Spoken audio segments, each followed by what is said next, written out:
Oh, lucky penny. I'll give you $1 for it. No, wait, $2. I mean, 50, 100. I need it. Take my arm. I'm a horrible spender, okay? Let me get that out of the way. I usually think about my purchases after I check out. And when I started making my own income, it became a problem. Don't get me wrong, most of my money goes to paying bills and making videos, and I'm not going into debt to finance this garbage, but I wouldn't exactly call these purchases essentials. I've compiled a list of my worst financial decisions for you to judge me for. We'll work our way up in price as we go. If the IRS is watching, these are all tax write-offs I bought just for this video. Number 1, tungsten cube.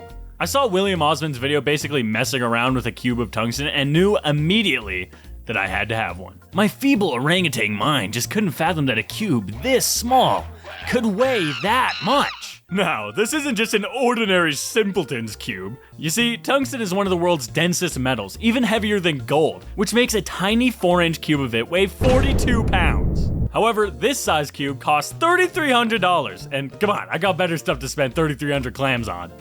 Oh shit. So I settled for a 1.5-inch cube coming in at 2.2 pounds. Not insane, but it's still marginally heavier than you think it's gonna be. And that's the value of this thing. Basically the world's most expensive paperweight. And hey, I can always expand my cube collection to other fun elements. Hey, what's this one again? Damage for this item, $200. Number 2. Truck tent. Because camping went so smoothly last time, I knew my girlfriend would jump at the chance to go with me again. So when I scrolled across an ad for a tent and an air mattress that fit perfectly in your truck bed, it was the perfect opportunity. I thought, hey, I have a shitty F-150. This product is perfect for me. And the Instagram shop algorithm high-fived itself for capturing another victim. Perfectly. We rented a campsite, took it out, and it was perfect! It didn't fly away even a single time, and the only thing better than sleeping on the cold hard ground is sleeping on a cold hard truck bed with a rusty suspension creaking with every movement and wheel wells that wedge perfectly into your spine! So it was a perfect trip. So 2 for 2 on ruining camping trips. Third tries the charm? Damage, another $200. And a cube to the head. Number 3, heavy mug. There I was, sitting on the toilet scrolling through Instagram Reels, letting my mind melt into a fine goo, when suddenly, I got an ad for a heavy mug. Now you might be wondering, what's a heavy mug? And that would be a stupid question, because it's a mug that's heavy. My tungsten-esque fascination with heavy things just came back to me. It just made sense! Place order! When it arrived, I was greeted with a 22-pound mug. Although it's weirdly shallow. I guess they had to make it that way in order for it to weigh so much, but it's weird that it doesn't show that in any of the promotional material. They should have made it out of tungsten. But I gotta say, this thing is difficult as hell to lift. It lives up to its name. Much like yours truly. It's not like curling 22 pounds normally, since if you grab it by the handle, the center of mass is so far out from your hand, you need incredibly strong wrists to hold it upright. Luckily, I'm super strong, so it's not a big deal for a guy like me. Oh, don't mind me, I'm just gonna have a sip of my drink. It might be heavy for some people, but for me, it's not even it's like a normal mug. Fuck. It's completely impractical, stupidly expensive, but I'm curious to see if it'll make me stronger. My mug is definitely heavier than Eddie Hall's, so watch out, pal. It definitely put a 22-pound dent in my wallet. By the way, I still get ads for this thing on the daily. I know this video is proof I'm a sucker, but what? You think someone wants to fill a cabinet with these things? Finally, my collection is complete. Damage, $220. Mostly on shipping costs. Breaking news! I'm coming to you live from a real news station. I'm a news reporter, full-time. Can I get 20 on pump 3? Of course! I'm sure your crusty Kia Soul is more important than reporting news the conglomerates want to bury. Just gonna ask you a quick question. Okay, it says my only options are to tip 400% or download Opera. What?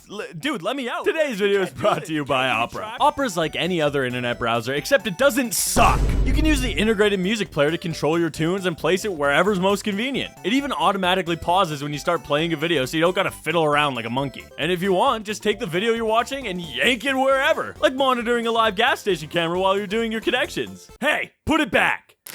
All of it.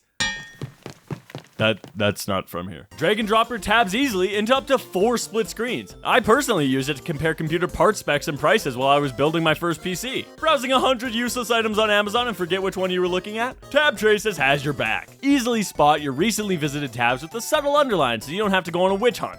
There's a million ways Opera can improve your productivity, and truly, you just need to give it a try. Once you do, you can't go back. Link in the description. Actually, I think I might download it. Thank you.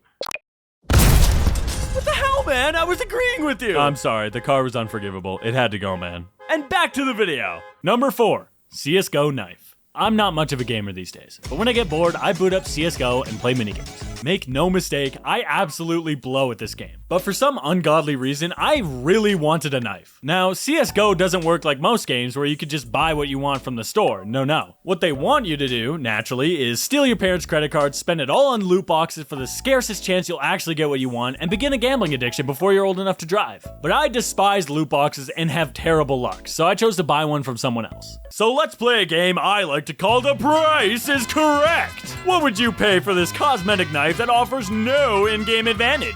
Maybe 99 cents? A couple bucks? Hell, even $20, the cost of a legendary Fortnite skin? Drop your answer in the comments. Did you guess $3? Haha, no silly, try 400. Turn the cameras off. Turn the cameras off. This is, by far, the purchase I regret most. The buyer's remorse 30 seconds after I paid for it was unlike any other. For almost the price of a Nintendo Switch 2, I spent my hard-earned money on a multicolored virtual knife. In a game I don't really play. But technically this is the only investment I made since it's gone up $30 in value since I bought it. Quick update, since I wrote this script, the market crashed and I lost $200. I'm gonna spend the next 2 hours sitting in the shower. So, needless to say, if you'd like BrodyAnimates Investments Incorporated to manage your funds and grow your wealth, please contact the number below. You will lose everything you have.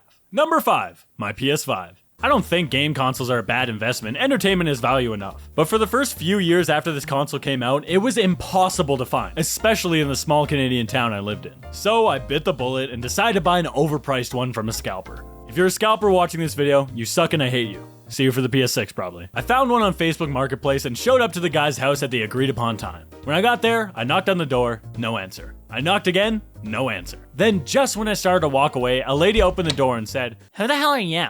I was talking to Carl about the PS5. Oh great, Carl, the kid's here. Oh Cannon, I'm coming. This dude emerges from the hallway sopping wet, wearing nothing but a towel and grabs a garbage bag from the floor. Money? Here. I came for the PS5? No shit. What else would be in the bag, pal? Why would it be? Okay. Thanks. So I paid a guy an extra $150 over the base price to hand me a PlayStation in a garbage bag half naked. Joke's on him, I would have paid $200. Total damage, $650. Number 6. Neon sign. Okay, now we're getting to stupid amounts of money. I don't know why, but there's something about neon signs that has always been appealing to me. Maybe it was seeing radiator springs in cars when I went to my first movie. Maybe it's the way it radiates in the dark, or how it flickers gently, or the way the glass tubes delicately twist into shapes and symbols. But I had a dream, and that dream was a neon beauty of my own design. So a few years ago, I reached out to a company that made custom signs, sent them my personal design, and it turned out like this. And the award for the most self-obsessed person goes to, oh my goodness, BrodyAnimates! Oh my god, thank you. It's an honor, Brody. Thank you, Brody. Wow, just wow.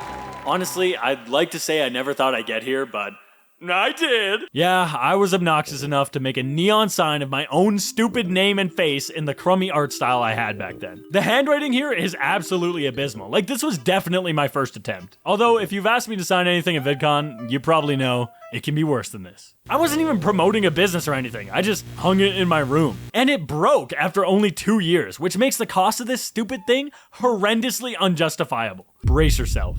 Damage? $1,500 goddamn dollars. Number 7, the Mustang wrap.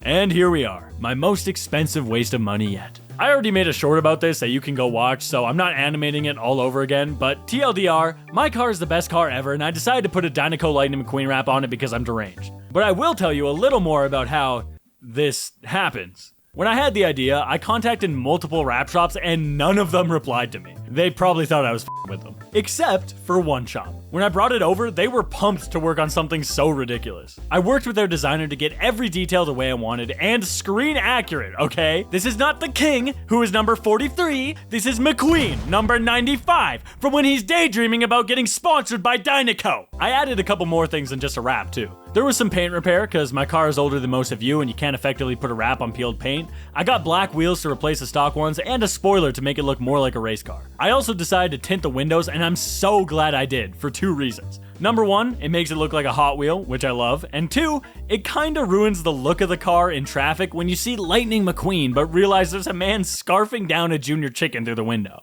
I also deliberately did not tell Izzy what I was doing with the car. I just pulled up home with it one day. Hey gorgeous, wanna go for a ride? Hell yeah, baby!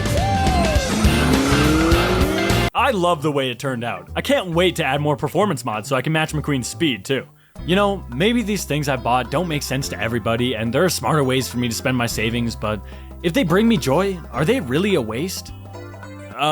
It did cost $4,500 though, for the wrap. The wheels and paint and spoiler were like another $2,000. You know what? Money isn't everything. That's the lesson of this video. And with that, my grand total comes out to... We have a sponsor for this one, right? Thank God. Okay. Is anyone watching interested in buying a virtual knife?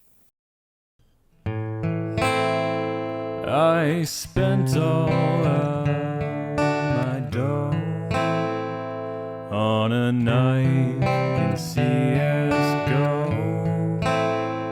Can't spare a nickel or a dime. I spent it on a neon sign. I should not be allowed to have a credit card.